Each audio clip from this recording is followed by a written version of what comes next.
Welcome to Ronda, Spain, a dramatic cliffside town in Andalusia, known for its breathtaking views, historic streets, and incredible food. In this video, we're showing you places to visit and things to do in Ronda in 2 days.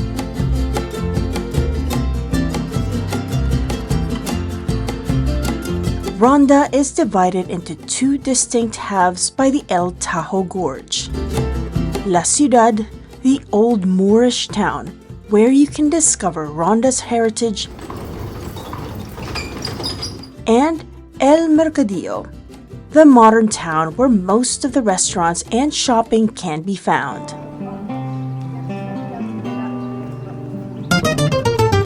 We spent the first day exploring the Puente Nuevo. It's a prominent structure that connects the two halves of the El Tajo Gorge. The Puente Nuevo was built between 1759 and 1793. Construction of the iconic 98-meter-high stone bridge took 34 years to complete, replacing an earlier bridge that collapsed in 1741.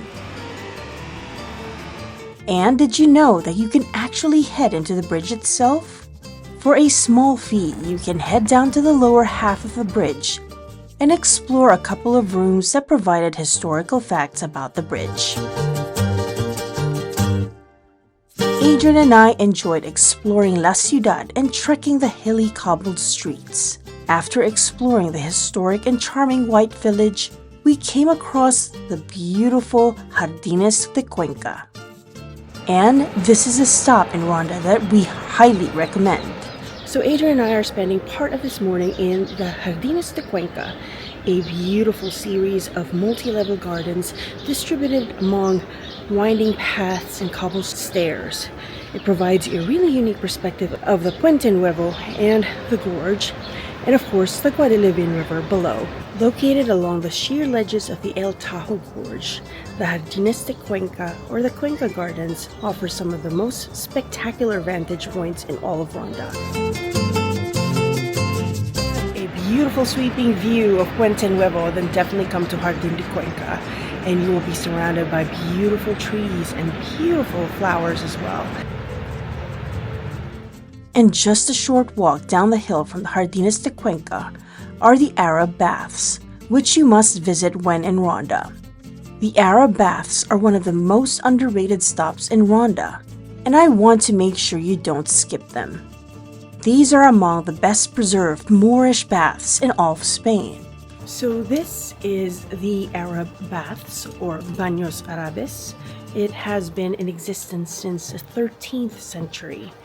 The design of the Arab baths actually followed the old Roman model style, but was modified according to their Islamic lifestyle. The bath features 3 distinct zones: cold, warm, and hot. The vaulted ceilings were pierced with star-shaped skylights.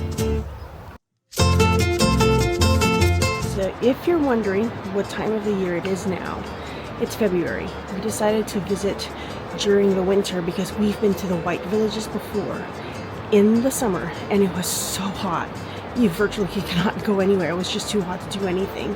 So we recommend that you come here during the cooler months. It'll give you the opportunity to comfortably explore Ronda and the other white villages as well. And not far from the baths are the ruins of the historic Moorish walls.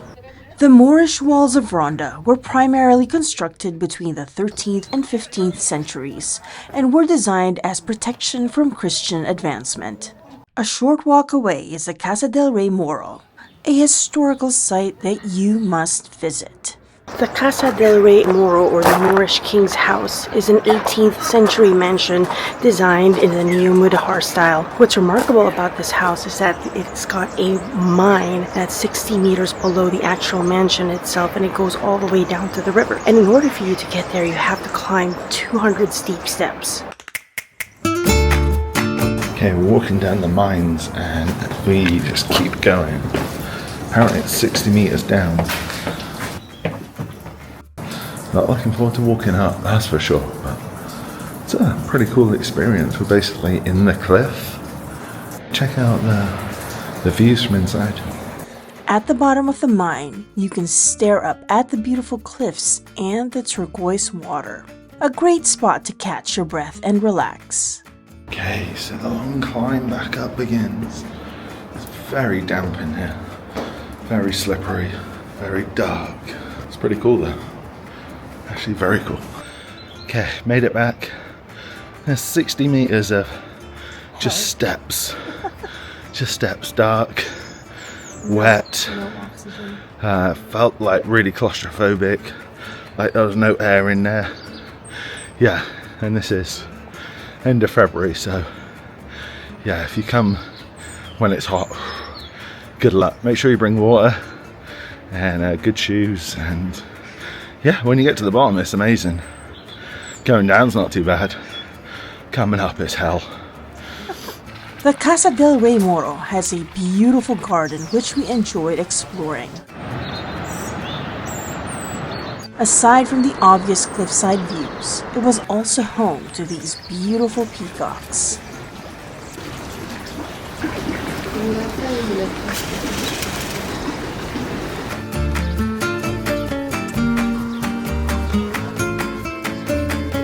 And after exploring Casa del Rey Moro, we grabbed a bite to eat at their cafe, where we enjoyed some drinks and migas, a popular comfort food across the Iberian Peninsula.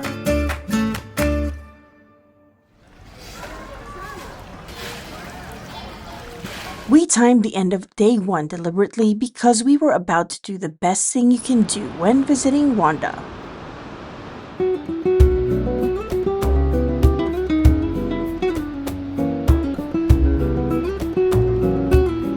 Watching the sunset and enjoying the golden hour at the best possible viewpoint for the Puente Nuevo.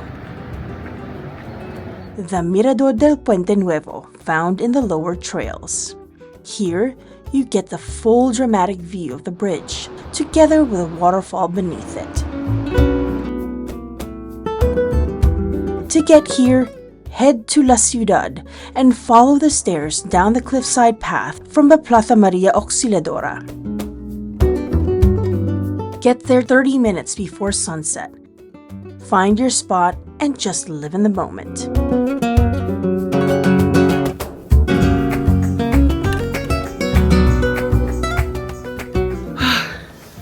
Adrian and I went down to the bottom of the gorge to get a better view of the Puente Nuevo, which was worth it because the view was spectacular. You saw the waterfalls and everything. The hike down was easy. The hike back up. Man. The walk back was hard on the legs, so we decided to reward ourselves with some tapas at Toro's Tapas Bar. We ordered some chicharron gaditano to share while Adrian had the delicious hamburger and I had the pasta negro with gambas and aioli. And we had this yummy pistachio cheesecake for dessert. They were all so delicious. We highly recommend this place. Thanks for joining us in Ronda. We have many more videos coming in our Spain series. And don't forget to hit the bell so you know when we've released it.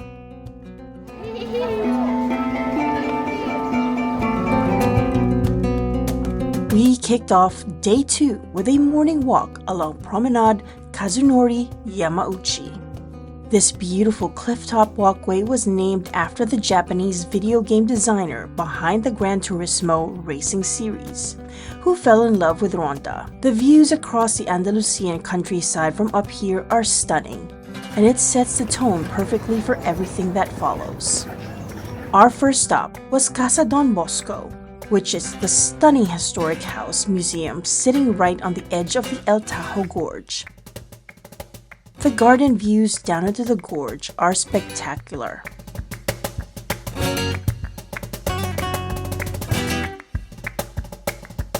Before we headed to our next stop, we decided to have a quick coffee in a rest stop at Restaurante El Morabito.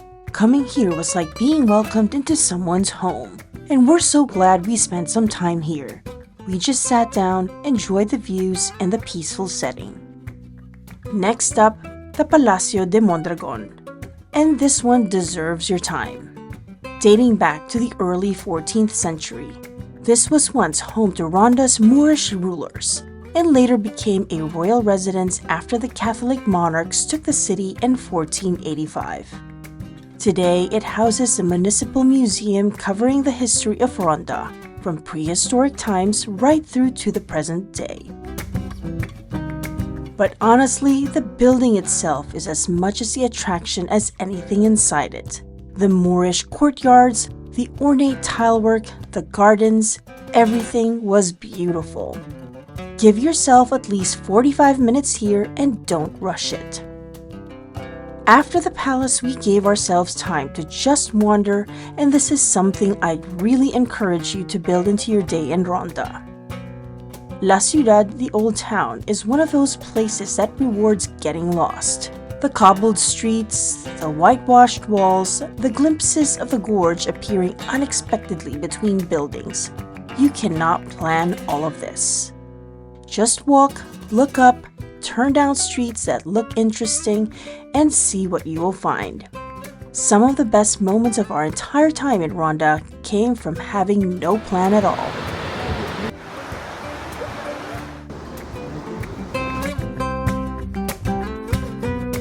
When your legs need a rest, and they will, find your way to Las Maravillas, where we drank Tinto Verano and enjoyed delicious tapas.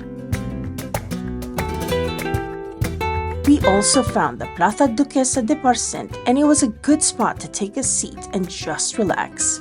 It's a tucked away square that feels almost forgotten, away from the main tourist flow, and it's the perfect place to sit with a coffee and just be still for a while.